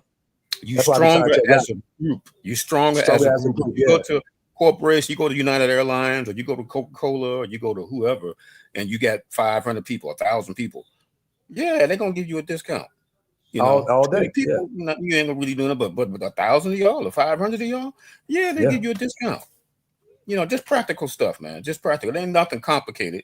You know, you ain't got to give up your first trial and get branded and all this crazy stuff. Nothing complicated, but just some basic things, you know, to help. No, and everybody wants a brotherhood. Everybody wants some kind of brotherhood. You know, and it's better to have 500 with you than to be solo dolo, especially out of the country. Facts. And that's one thing I want to give a shout out to all my military guys, military vets and everything. Y'all really helped me early on in my adjustment from America to Colombia, basically. You know, getting game from you guys, not even just the military guys, but guys that have been living. It is a brotherhood. Like, you guys helped me out. Like, I didn't know anything about scopolamine before I moved to Colombia, but you know what I'm saying? Yeah. It was like, you know, guys, it was brothers that gave me the game. It was like, hey man, you don't do no shit like that, brother. You know? So that type of brotherhood, yeah, I know exactly what you're saying. That makes a lot of sense. That's all I'm saying. You know, so it's nothing etched in stone, but you just build it up foundationally, you know, piece by piece, bit by bit, just build it up and get some things, you know, that will help each other out, you know, and to have some standards so they won't be out here wilding out, because Negroes will wild out, you know. Yes, they will. Yeah, anytime you got alcohol and women, exotic women, bro. You know, but you know what? In all fairness, bro, I will say this. You know, for the most part, you know, most guys just want to have a good time or find a real, you know, relationship. Like, most guys be chilling. These are like isolated incidents every time. You know, it's actually the other packs of guys who are like the wildest guys. And you know what I'm saying? Like, we literally never get in trouble out here in Thailand, but every day is, you know, them guys from you know, I ain't gonna put their groups out there, but they be wilding, bro. They be wilding. Anybody be in Pattaya, you know, every day they be wilding out here. But let me welcome my man Azrael to the show. What's going on, brother? You there? You on mute, bro? Yeah, I'm here. I'm here. Yeah, I'm busy doing something. Thank you for having me on. I was gonna say, in regards to how should I put it? Your the fraternity concept. Yeah, I'm not with the using the paddle or the branding. I'm not with that. However, I believe. Hey, you know, with the school days. Nah, shout out to the people in Atlanta. Shout out to Spelman and Morehouse. But yeah, that's not that. That was never my thing, at all. Yeah, But I would say, that shit I can't do it. yeah, I would say criteria is be made. I think we can take some concepts from the frats and the sorors. For example, there should be what's it called, dues? I forgot what they call them. Like soror or frat dues, like you put down a payment annually. So something like, I think brothers, we'd be like, hey, everyone has to pitch in $50 a year, right? That's something real simple. That's literally $5 a month, right? Everybody has to pitch in $50, and it would solidify our brand, right? Because I mean, we're in an untapped potential in terms of a brand. But once there's money involved, we can be, when stuff happens, for example, a Jay Rayleigh be like, hey, we don't agree with that. It'd just be like if some random person said, oh, I'm a Freemason, and they out here doing buck wild stuff, right? We could say, oh, they're not associated with our thing because they're not registered with us, and the registration costs a certain amount of money. That would just legitimize a lot of things, right? I would also say there has to be some kind of progress where, in order for you to get into the group, you have to show that. I honestly believe this, and people might sound controversial, but you need to show proof that you are fluent or showing some progress in learning a new language. Okay. Right. Last but not least, I also believe, maybe do a little meetup, like how they do with the conclave with like Theo and Obsidian. You can always do something. Oh yeah, shout out to them, man. I didn't mean to interrupt you, but shout out to them, bro. I don't think I mentioned it, but yeah, the Black Manosphere Conclave. Shout out to them.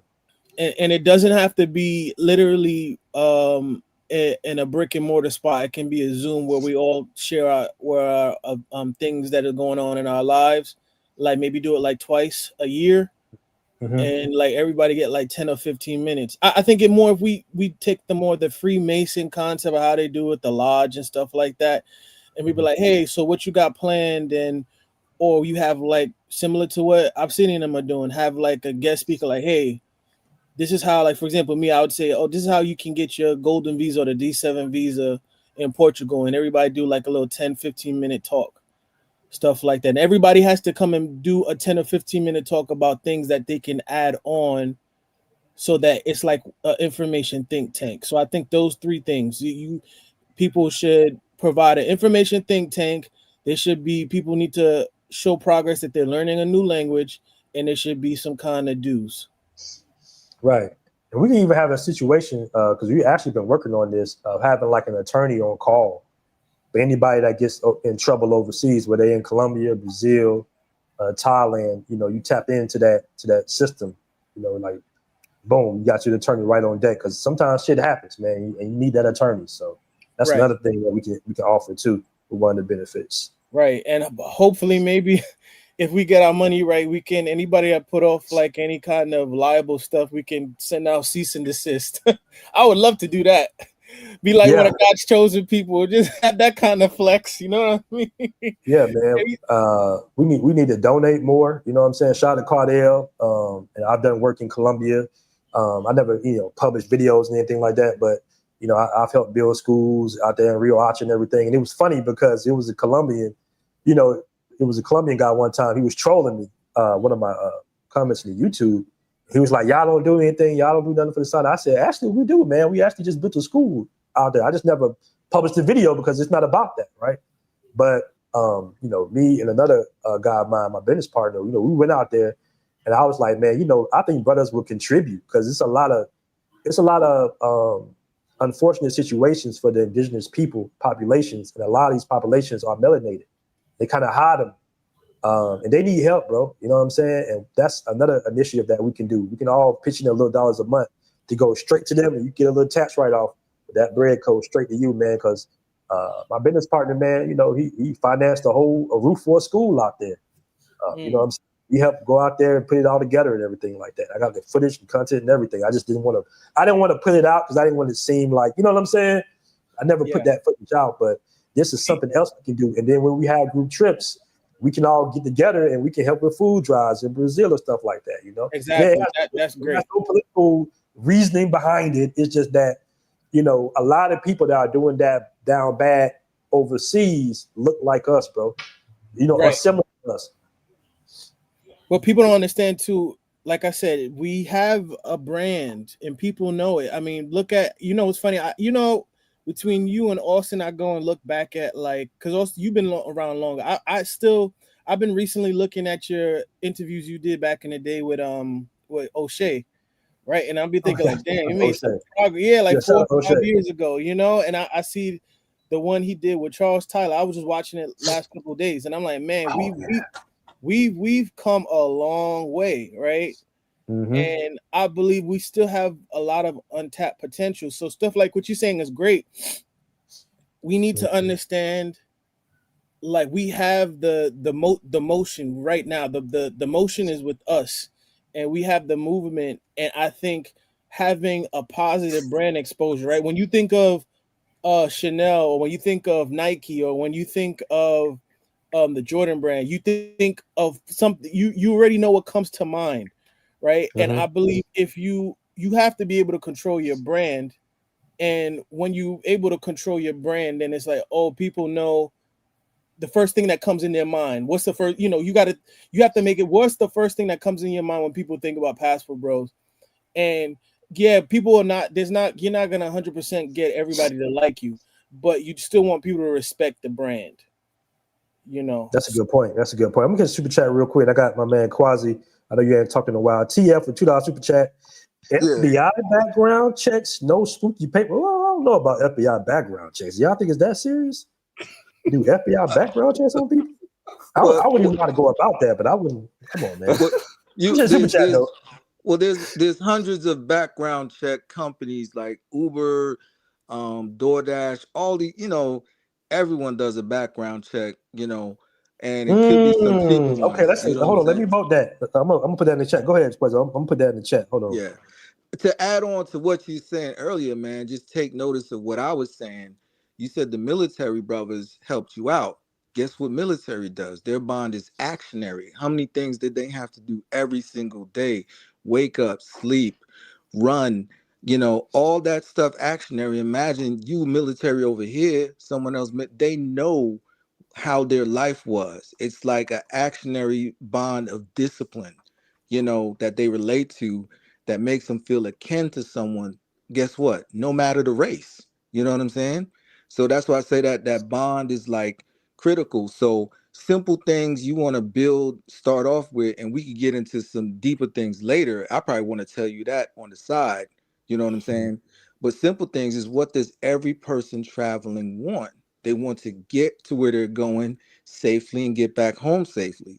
So, you got to think about, okay, my man, people that I know, they give me 3 different guys I could call for a cab. You know what I'm saying? That they trust. Guess what the cab will end up doing? He might not beat me over the head like he might do someone else, because he knows I'm associated with his man who gives him consistent business.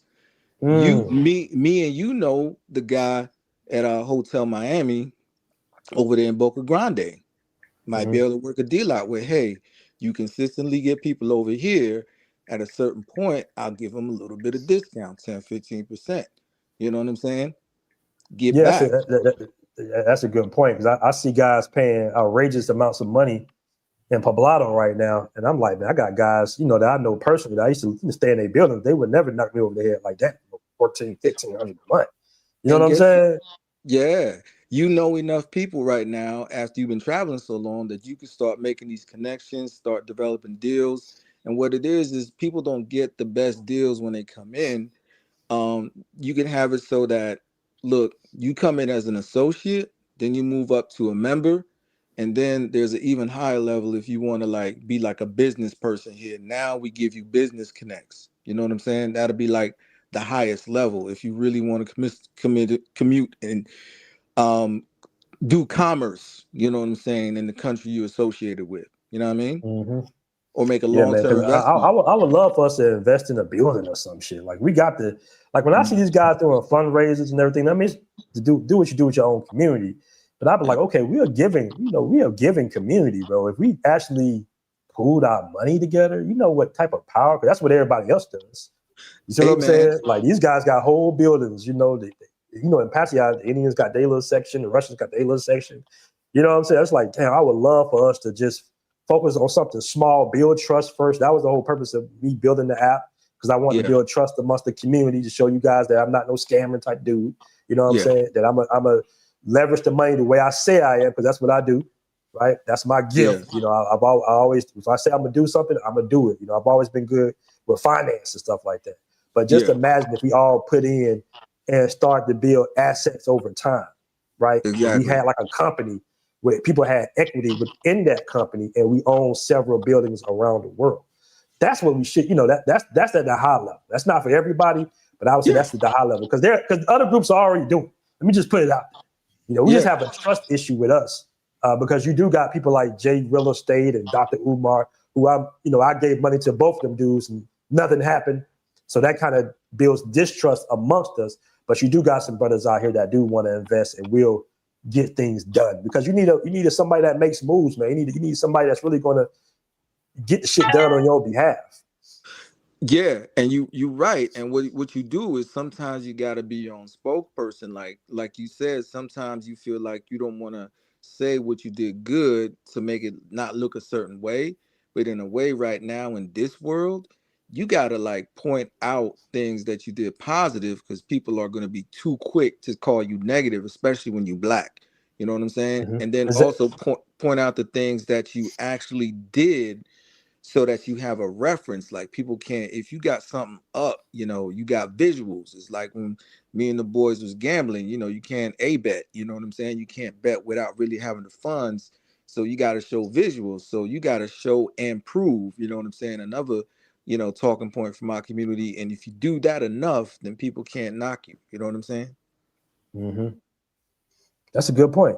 That's a real good point. Cash Flow Hustle, you still there? Oh yeah. I'm still there, man. I'm still there. Yeah, Okay. all that stuff sounds good, man. I was just putting out stuff out there, man, just to kind of a starting gate, man, just a ground floor, just a foundation, and build it from there. So you can put some weight to it, man. Put some benefits to it. We might as well help each other. Why not? If it's a couple hundred of us, 300 or 400 or 500 of us, why not get some kind of good out of that instead of one or two dudes doing what they do and leave everybody else in the dust. Now, when it comes to the money stuff, definitely got to be careful with that. Like group purchases, group investments, group economics, and everything. It sounds beautiful, and somebody keeps mentioning lawyer. Sure enough, you gotta have paperwork for anything, for liability, for lawyer, for lawsuits, and all that type of stuff. Yeah, you gotta have that, but it really doesn't have to get that deep. If somebody want to do a project, let's say you want to get one building, instead of 500 Negroes, 3 or 4 dudes can do that. 4 or 5 dudes. That's right. That's true. That's true. You don't 50 some 1,000 people. I'm spending your money over here, your money over here. No. Just 4 or 5 dudes get a building, and it's a regular business. It's a regular apartment. It's a regular restaurant with legitimate guys running it. And then dudes come on in, in this one building. We're just using it as an example. Come into this one building. Come, and when you come through, look us up. But when you start getting 1,000 people and get $10,000, $20,000, $30,000, $50,000 and Jay Morrison and all that, no, don't. That's little bit too much of a headache. It's a little bit too deep. Truth be told, you can get about several dudes and just leverage your credit. You know what I mean? Leverage your credit. Just like you open up a car lot. Like you just say you got a car. We talking like in America. 3 or 4 dudes, 2 or 3 guys, whatever, can go in on a car lot. Now you got maybe 100 dudes. Maybe 5 or 6 dudes a month or every few months want to get a car. Everything is legit. You worrying about lawyers and stuff. Okay. The 3 or 4 dudes that's got this car lot going, y'all get your lawyer. We don't have to stay away from legal stuff, and don't get overcomplicated. Don't overcomplicate it. We're not trying to save the world. We're not trying to build 10 million. Don't overcomplicate it. Just simple things to help a few brothers out, and a few hundred of us could use the help. when we go. If I go to Thailand, if I go to, to Japan, if I go to Brazil, if I, Dominican, whatever, what's wrong with having some brothers in such and such country to give me a deal or hook up on something? Don't be trying to get nothing cheap. Don't be trying to scam, con. Don't go, you know what I'm saying? This is simple stuff I'm talking about. Is this anything I said not doable? No, it's doable. It's definitely doable. This stuff is doable on a small level. That's a good point. It was a very good point. What's going on, Mike? Hey, what's up, buddy? It's been a long time. Hey, what's good? What's good, brother? I guess I just wanted to say I agree with most of what you're saying and most of what everybody else is saying. I understand about the cautiousness that you're taking in this and everything about it, but here's the thing. You need to lay the bones of the whole thing as far as we need to reach out. That doesn't mean you need to actually do everything that we want to do in the different points of it, but we have to set up something. And we have to have a total vision, a full vision, not just one thing. You know what I'm saying? So yes, we can start out small, but we have to plan for the future as well. Although I would do that offline, because there are a lot of people who want to see us fail within and without the United States, within and without our communities. So we need to walk with caution, because I can tell you right now, when we do this and we do it fully and do it right, we will have more influence than even the United States if we do it right. So, and we'll be making a lot more money.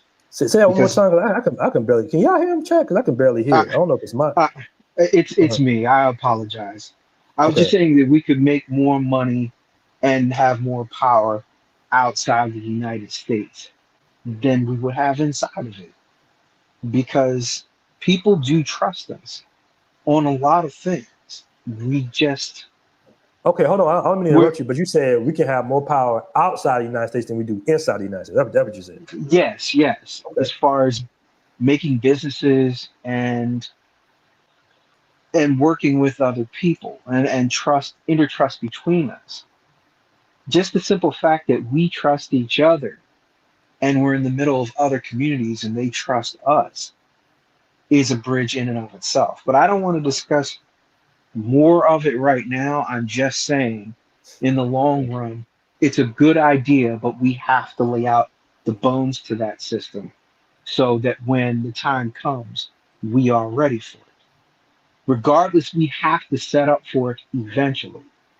And yes, we can start off small and simple, but we have to have the bones, because when it's time to do what we need to do, we can just lay in the meat, lay in everything on top of it, and then we can just take off with it at a moment's notice. Many different groups in the United States do that already. We need to do that outside of the United States and carry ourselves in a certain way. We can't let everybody else dictate who we are outside. And our government will do anything to keep us from leaving here, even using other people. So that's all I'm saying. All right. Okay, that's all. No, that's some solid points, man. Hold on, 18. Hold on. Let me catch the super chat real quick, man. But I got you though. And good. That's good conversation. What's your name again? Hold on. Mike. Mike. That's real talk. Tini Brazil Senors with the Colombian pesos, 20 mil, man. I really appreciate that. He says, BMT, great panel. 100 men contribute 1,000 a month for a year. Is that 1,000 a month? For a year is 1.2 million. That's a good point. 18, you there? Appreciate the super chat, by the way. Yeah, I'm here. I like that what my man just said in the panel, the super chat. But my thing is, who's gonna be the steward of that money? Because we know that we don't have a good record of stewarding money when it comes to group things. And we can look at the Tulsa Project. We can look at who was it? Your boy that was building the school. Man, don't bring that Umar. dude up, man. I gave money to that damn school. I didn't even have it at the time. You know what I'm saying? So we sitting out here, and we talking about building and doing all this stuff, but the money ain't right and the books ain't open. Because if you're gonna build something for a community, the books should be open to the community at all times, and anybody in the community should see the books at all times. That book should be published, and anything you spend should be seen by everybody. You know what I mean? King Randall. Yeah, that's a possibility. Yeah. Yeah, King Randall. I'm just mentioning that one name. He's just one dude that came off the top of my head. I don't know if you ever heard of him, but he's a young black dude in Georgia. You know, he helps like little young boys, charity type things, similar to like Umar was doing. But he was broke. No. That's a cat that shut down your boy Roland Martin. Yeah, talking about do for self. King Randall was broke, man, in his mama's kitchen table. No, but now let me find out if this is a cat that talking about he went on Roland Martin and Roland Martin talked about all this craziness. He said, "Oh no, these cats need to do for self," and he showed them how he actually was building a school, bought school buses, and started teaching the young kids and doing everything for self. He didn't need no help. He did it. He said it's about time that we don't talk about what they can do for us, is what we can do for ourselves. You know what I'm saying? Because you got to think about it. Look at the community. The black community is a powerful community. You got people now with resources out the wazoo. If you take the black community and put them all together in one country, we the 5th largest economy in the world. Come on now. Man, just the black community in America is the 5th largest economy in the world. You know what I'm saying? King Randall was doing his stuff from his mama's kitchen table. Okay, not millions of dollars.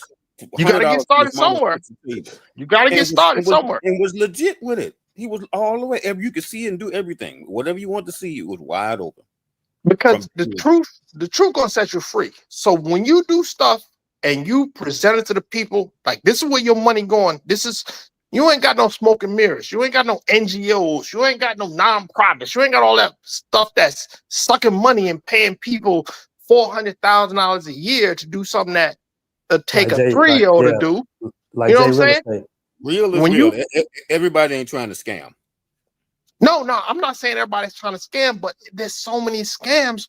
Who can you trust? You know what I'm saying? You got to actually have an anchor. You got to look at somebody's track record. You got to put a team together. No. See. This is what I'm saying. Don't look at nobody's track record. Don't worry about that. What happened? What need to happen? You need to hold on, brother. No. You definitely need to look at somebody. I'm not saying you can't start. No. Fresh. I'm saying, hold on. Let me finish. It is important to invest in somebody that has that skill set. The problem I saw with J Real Estate and Dr. Umar, that's the only people I'm familiar with that did, was they might not necessarily be scamming. They probably intention was to build a school or build a big investment portfolio, build another black, Wall Street community, but they didn't have the team together. I look at everything like a business plan. Like who's your team? Who's your CFO? Who's your CTO? Who's going to watch the books? That's what I respect that. But what I'm saying is,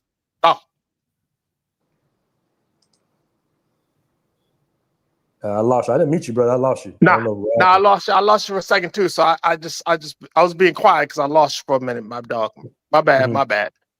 Are you speaking knowledge? Yeah, I think I just think that those guys tried to do too much. You know what I'm saying? I think they didn't have their team together. And you're right. When you see somebody's paying, like when I saw what J Real Estate was doing, and he was doing all these LLCs and buying houses for his family, I was like, yes. He ain't gonna do nothing with it because he mismanaging the funds basically. You ain't talking about the one who was mixed up with DJ the DJ guy. No, that's Envy. That was some, I'm not familiar with what happened with that. That was a scam. I'm talking about J Real Estate and Dr. Umar. That's what I'm familiar with. I think Dr. Umar just didn't have. I think he tried to do everything himself. I think he didn't have the proper team alongside him managing the money. Because the thing is, it's like, bro, you leverage the money. You don't even got to really spend the money. You put the money in a bank account and you leverage the money outside that, so you can take a loan against the donations. But you got to have some type of management. You got to have like a team, basically. And I think with Dr. Umar, he tried to do everything himself, and that's just not realistic. Because this is the thing, man. If you got guys that are influencers that are really good at marketing and influence. They're great orators, but they're not true businessmen. You know what Yeah, I'm but saying? They haven't really done businesses. That's why I say it's important to have some type of track record of seeing a guy get something done. Whether it be the community, no, not I just got myself, but just in general, you want somebody that has a track record. Because I work with a Russian, I work with a Nigerian, I work with a Venezuelan. You see what I'm saying? I have a team underneath me. Well, not underneath me, but I have a team beside me that can say, okay, we're going to do this. We're going to make But I'm about this to move. hold you real quick. I'm about to hold you real quick on that. Go ahead. Am I good right now? I'm gonna hold you on that real quick, right? So go ahead. You know what I'm saying? So my thing is right here though. A lot of time, grassroots, right? If you're on grassroots, you got to show everything because you're dealing with a community that's been birthed, not trust, right? So if you're gonna reach out to the black community, you're dealing with a community that's been pitted against each other since the founding of the nation. Okay. Hold on. Am I wrong? Right. Okay, hold on. Before you even finish, bro, it's not realistic necessarily for people to just be able to tap in and check books 24/7.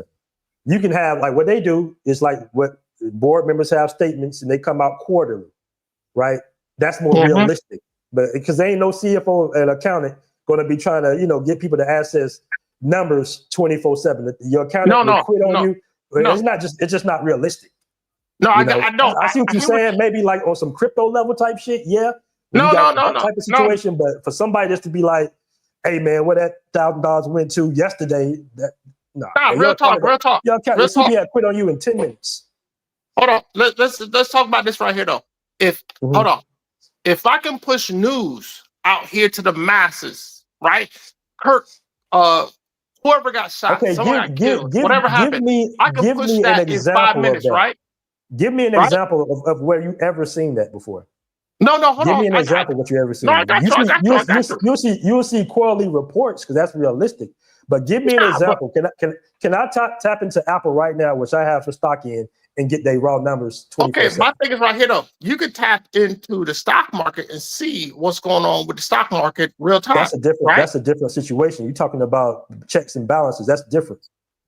You're talking about something totally different. You're talking about a profit. You're talking about profits and shit. That's not the same thing as checking the books. Hold on. Hold me for 1 minute, man. Hold me for 1 minute. What I'm saying is that if I can do real-time data on a stock price changing minute by minute, I can do real-time data on what we doing with your motherfucking money. Period. I can do that. Okay, show me a real-world scenario where that's happened. Just give me one example. What company does that? No, what I'm saying is what you're saying. The reason I'm stopping you because what you're saying is just not realistic. I'm not saying what you're saying is totally wrong, but what you're saying is just unrealistic. Okay, let me catch the super chat real quick by my man Kevin Rose. Gotcha. I ain't gonna hold you. The $5 super chat. Let's start by disassociating away from mongering and EBT traveling. That's the thing. We don't necessarily associate with mongering, bro. That's people putting that on us. But let me finish the super chat. Let's start by disassociating away from mongering and EBT traveling and focus on mature travel and experience. Call out debauchery. We got our back. That's a good point. Shot my man Kevin Rose. Yo, can I say something? Go ahead, Quasi. Go ahead. Yeah, to reset the room, man, like we gotta stop coming into this thinking of all the negative stereotypes on black businesses. It's not effective. It doesn't, and it leads to conversations like you just had where you're focusing on details that don't need to be focused on. Me personally, I was 17 and I learned about coding, and it was a black company that's still around now that flies a whole bunch of kids in nationally to a national event. I'm part of NSBE, National Society of Black Engineers, and also thank God I went to a black school, but I also paid attention to the BE, the Black Enterprise 100 every year, and I went to one of their events, and I met nothing but black millionaires. And guess what? There's black billion-dollar companies here in America that are thriving even with oppression. And underneath them are black companies that are making hundreds of millions of dollars. So we got to stop looking at the worst of us and start focusing on the best of us. Well, we got to focus on. And then one last thing. Everything we're mentioning right now, me and BMT personally know a group of, he might not know it's a group of them, but there is a group of black men that even invited me in to chip in on what they already have going in Colombia right now on the Yeah, Mm. but same level we talking about. So that's don't a focus hundo. on the negativity and that's associated with you being black in business. Focus on just meeting the right brothers, verifying them, and moving forward. And you could get to higher levels that black people are already achieving. It's not something that's make believe, it's real. But go No, ahead. it's real. Don't get me wrong. It's real. I ain't gonna say it's not real. But what I'm saying is, it's like I'm gonna go back to Muhammad Ali's thing. I got 100 tigers running at me. I got 10 that want to protect me. I got You've been, 15 that want to let me bite say me. this real Right? quick. That's why Hold you're on. going to have to get it. Hold on. Let I'll me say this finish. real quick, then I'll let you talk. Go ahead. You've been trained to think that out of every 10 black businesses, 9 of them are bad. You've been trained to think that out of every black man, half of them are. You've been just trained for negativity to say that most black people are whatever negative thing. No, my guy. Nah, my And guy. so to Because get any conversation you lead to that with the 100 tigers and stuff, you need to stop believing that, man. Most black nah, people is about their business. But go ahead. no. I'm telling you, there's good black folks that about their business, right? But the only thing I gotta say is that, you know what I'm saying?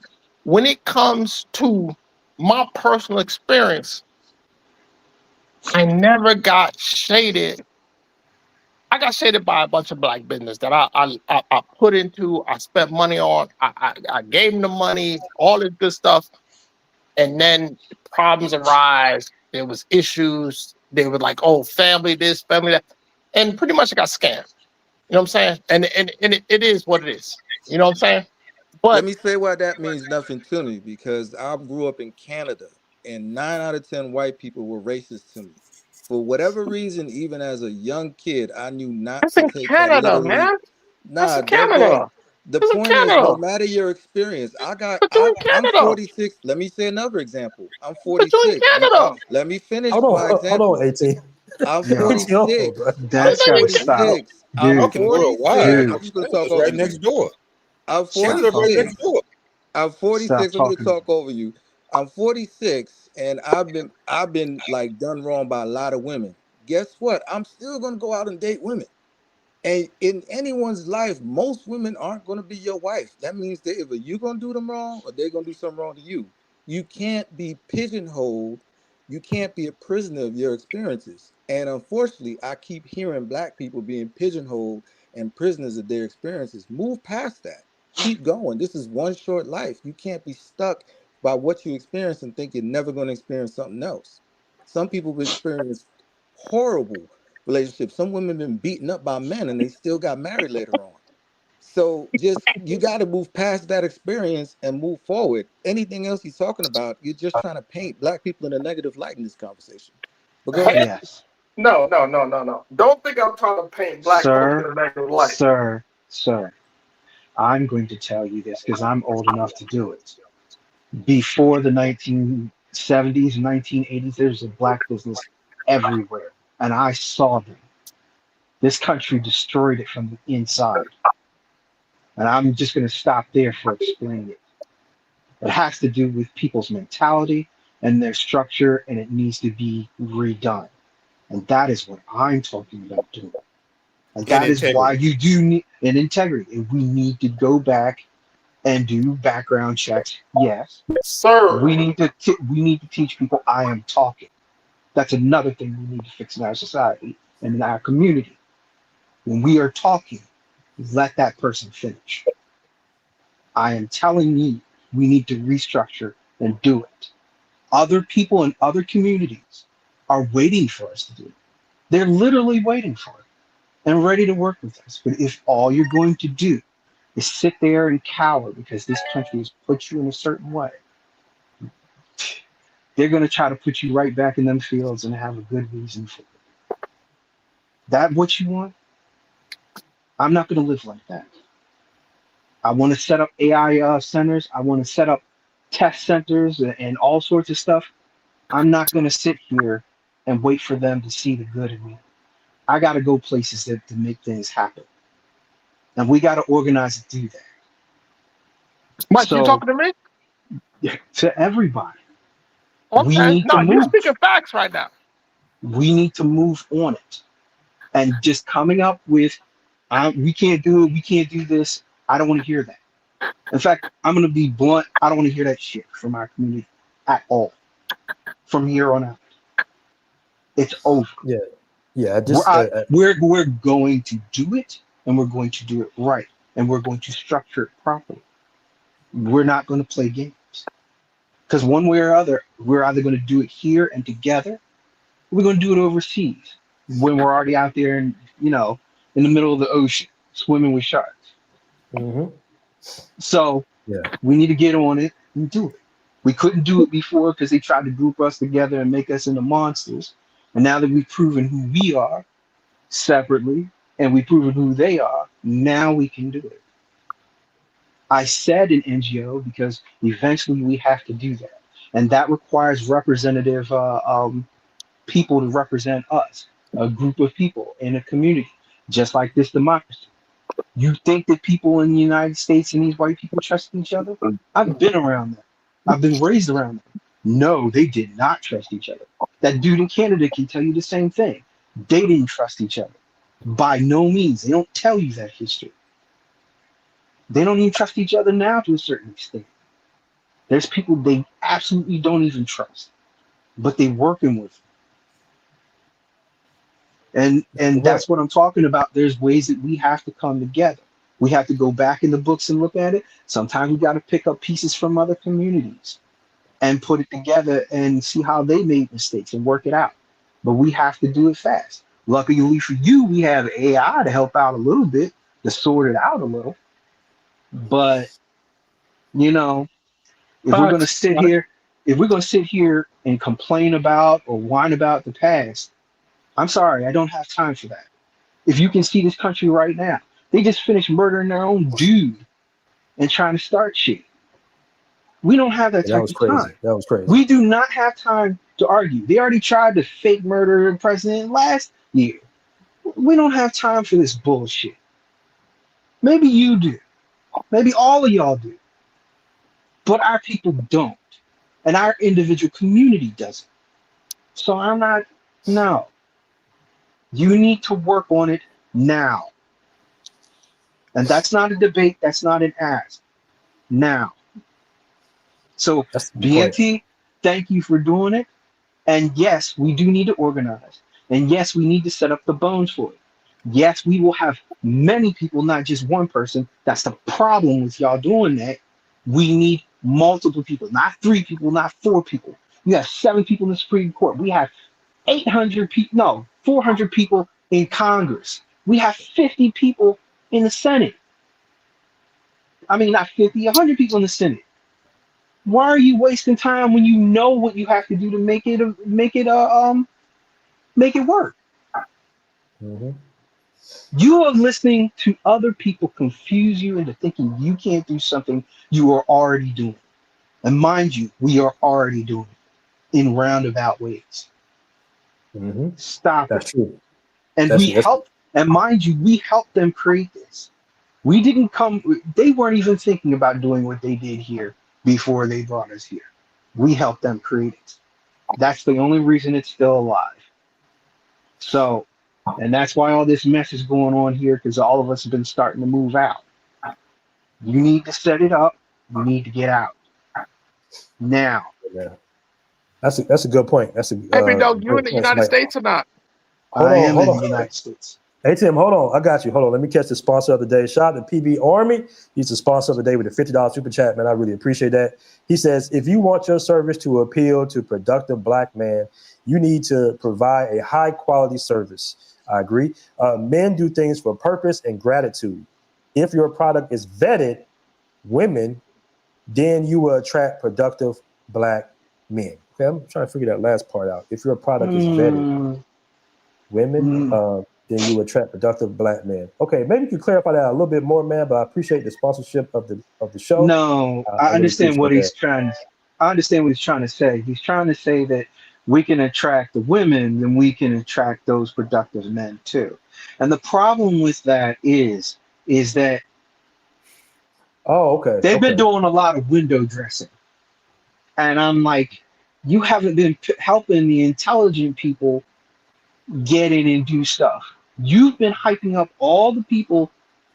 They It would be one thing if you hyped up all the men in our community and the different things that they were strong, but you only did part of it. That Okay. that's not logical. I can't help that. I can't. But to show that we are leaders and that we can lead, we have to show that we can lead the way, which we can. Once again, this community, the way it's been built, has been leading you to believe that you can't lead and that you can't do things on your own. And that's nonsense. We had entire civilizations before. We've been organized under constraints under slavery and Jim Crow. We had businesses, we had cities, communities, civicness, everything. The only thing it took was drugs to destroy it, and we're fine now. What more do you need? Good Stop point. whining. Okay, Mike. Good point. Good Sorry, I point, man. apologize. Yeah, land your plane there, brother. But See, that's the thing. You need somebody. As you said, everybody needs to be a piece of the cop. You know what? There's the one guy, I forgot his name. The Scottish guy for the Irish okay, guy for the Mike, hold American. on, Mike. I gotta land your Yeah, plane, man. I'm about to round up the show, brother. But yeah. but you make some definitely solid points. PB Army says if you can vet women in person and help them connect with productive men, okay, like a dating service, basically. That's what you mean. Okay, I'm sorry. Then yeah, I understand that. That's fair. And I Okay, do want black women to come into it as well, eventually. But I just want us to show we have that leadership nature in ourselves as well. okay. Thank you. Good point. Good point. All right, All guys. So right. we about to go ahead. We had the 2-hour marker, man. I think I'm about to pull up on somebody else's show. So I'm going to go ahead and end the show. I want to thank everybody on the panel. Shout my man Quasi, man. He made some good points. Cash Thank you. Flow Hustles, man. You made some really solid points, brother. A-Team, I think I got the gist of what you're saying. You talking about the keep building, rebuilding trust and everything like that, man. So I appreciate you guys coming on the show, man. Another classic show. Before we go, I want to pull the poll up right before we leave. I believe this is the poll right here. All right. Okay, no, that's not it. Hold on. Let me pull up this up. It's the other one. It's this one right here. So this was should Passport Bros community do a background check? We got 69 votes. 72% says yes. I still don't know exactly how I would apply that, how that would work as far as a background check, but 72% say yes. So are you saying that someone with a criminal record can't be a passport bro? Is that what you're saying? Because I don't think most guys can even get passports if it's something serious. What type of background are you guys talking about? Is the question. What type of background check? All right. Can you hear me? Yeah, we can hear you. Yeah, my thing is like this right here though. The passport bro actually it's been hijacked and it's been bastardized to whatever you want to call yourself a passport bro is. You know what I'm saying? To the point where it's not even a title, it's actually a stain. And the passport bro movement has never been the buffoonery that you're seeing out in the community. It's never been that, right? If you go back to the great Charles Tyler, right, back in Brazil, you know what I'm saying? When he was talking about the passport bros, it's not the buffoonery and clownery that we see it now. It's not the same thing. So the whole thing to be rebranded. And if anyone want to take that challenge on, the passport bro needs to be restructured into something that is respectable.